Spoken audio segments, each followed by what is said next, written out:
execute.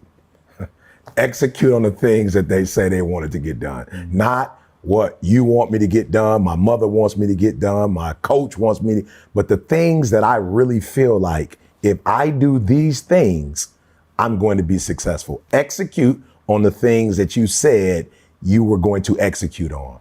So then why don't most people ever find success? Like if it really is, and I know what's hiding in the word execute, but most people do not. And I always tell people only execution matters. Yeah, that's it. But how do people get good at that? So the first thing you got to do is you got to get out of your feelings. Like for me, these are great people who could blow up, like who could be successful, whatever they touch. But something happened that day. You know, you woke up, got into it with your spouse or your kids called with something that was going on, or you were sick.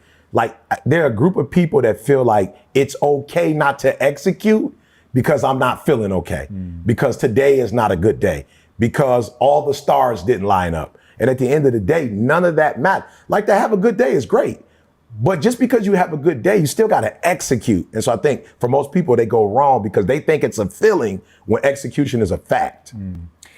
One of my favorite quotes from you is about that feelings basically aren't facts, and facts are the things that are going to help you process through your feelings. That's a paraphrase, but it's pretty close. It's right there. And I got that actually from the book You Owe You, which is absolutely phenomenal. Thank you. And what I love about it is this idea of you need to take responsibility for you, that there are going to be difficult times in your life. There are going to be times where you have every reason to make an excuse. Absolutely. But that won't serve you.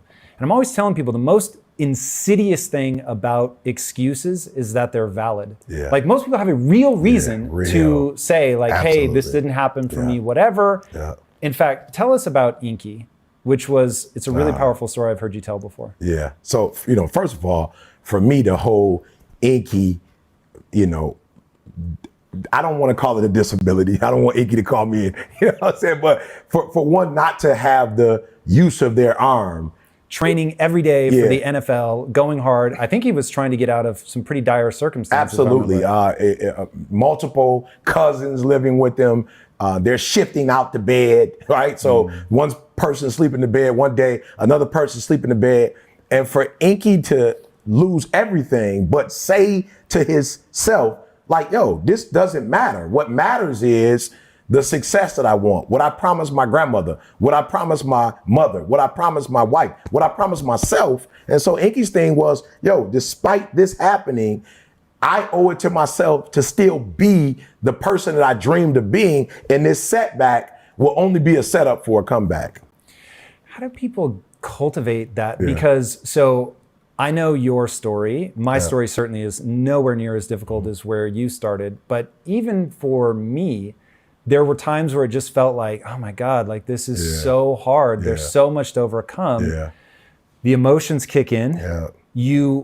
And I know firsthand that you can mistake your feeling for I'm just recognizing an objective fact, right? So Inky, training all this time to get into the NFL, is really excelling, ends up like severing an artery or something crazy in his arm because he hit somebody so hard, ends up losing use of his arm. At that point, he has to pivot. Like there is no more NFL. That's completely off the table. Question. And so to say that it would be justified to say that, well, I had a shot, it was my body to get out, God, whatever way that you're gonna frame it, does not see fit for that to happen. How do you help people in that state cultivate a different mindset? Is it by just pointing out it's more effective? Is it something else? No, it's you're already in pain. Get a reward for it. Like you're already in pain. So at the end of the day, you everything is already messed up. So why would you go through all that pain and not get something for it? Like it doesn't make sense. Like it doesn't make sense to put all those hours in. Okay, yeah, it was football, but it doesn't make sense to put all those hours in and not transfer those hours to something else. It doesn't make sense not to recycle the pain and get wealth or a successful life, a successful spouse, like whatever, have kids, whatever it is. And so for me, just going through my go through, I was like, it can't end here. Like, bro, it can't end here. I've worked too hard. I've read the books. I've gone to the conferences. I went to the classes. I got the degrees. Like, it can't end with just life is going to deal me this hand, And so I truly feel, and I don't want to promote gambling, but I gambled, as a young adult to make money. And I watched guys who had a royal flush lose because of the giddy and the excitement. I'm like, oh, he got something.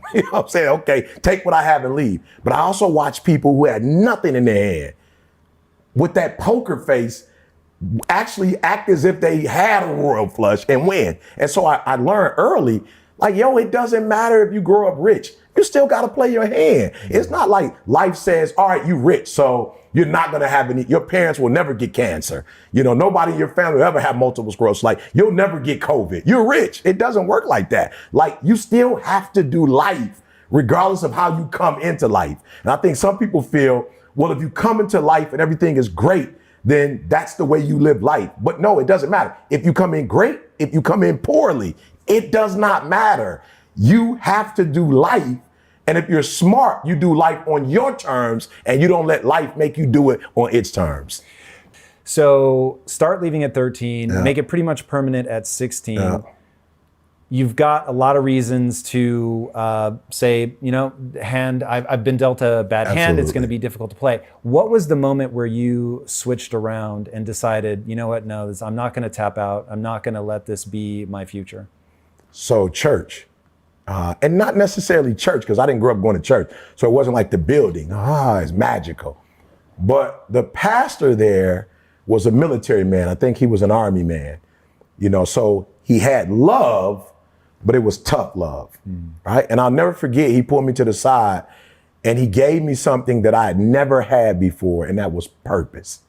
He gave me a sense of purpose. And he said to me, you are a phenomenal speaker. You got to imagine, I'm like 16, almost 17, high school dropout, coming to church, smelling, what I'm saying? Like, I think it's so funny, like when people are like, your story, I think that's funny. They're like, man, you have a phenomenal story. I'm like, I wish this was a story. Yeah. Like, this is my life.